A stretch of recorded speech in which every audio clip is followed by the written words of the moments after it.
Hindi lang sa entablado ng World Powerlifting nakikilala ang pangalang Erasmo. Ngayon, isang bagong atleta ang umaangat. Ang kapatid ng World Champion na si Jade Erasmo na may pangarap na sundan ang kanyang yapak.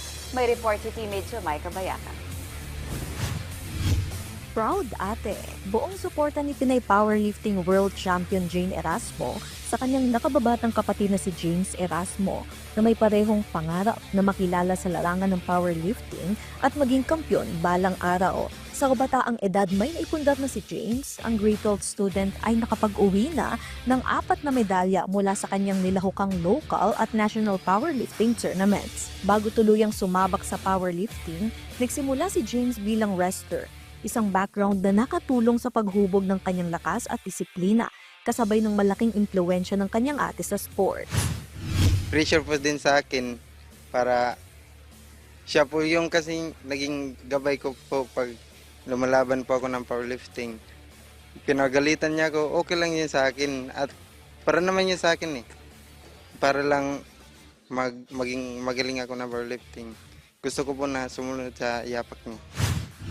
Sa pinakahuling kompetisyon ng 18 anyos sa atleta sa Perlas ng Silangan Powerlifting League sa Cebu, nakapagtala si James ng 447 kg na kabuang buhat sa men's sub-junior 47 kg weight class, 170 kg sa squat, 105 sa bench press at 172.5 sa deadlift. Pero higit pa sa mga medalya at record, may mas malaking pangarap ang atleta. Balak ni James na sumabak sa mga international competition sa susunod na taon, bitbit ang hangaring makapagbigay ng karangalan sa Pilipinas at ipagpatuloy ang nasimulan ng kanyang ate sa world stage. Yung inspire ko po hanggang grade 6 ata, nag-inspire po ako sa aking ate po. Na bahalang araw maging katulad din ako. Super proud po sila sa amin. Nang sumali po ako dito, sila po yung sabi nila, sumunod ka ng yapak sa ate mo para maging international ka din balang araw. Doon ako nagkuhan na susunod ako sa yapak.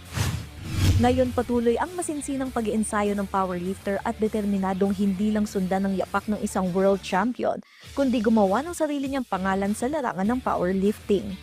Jamaica Bayaka, para sa atletang Pilipino, para sa bagong Pilipinas.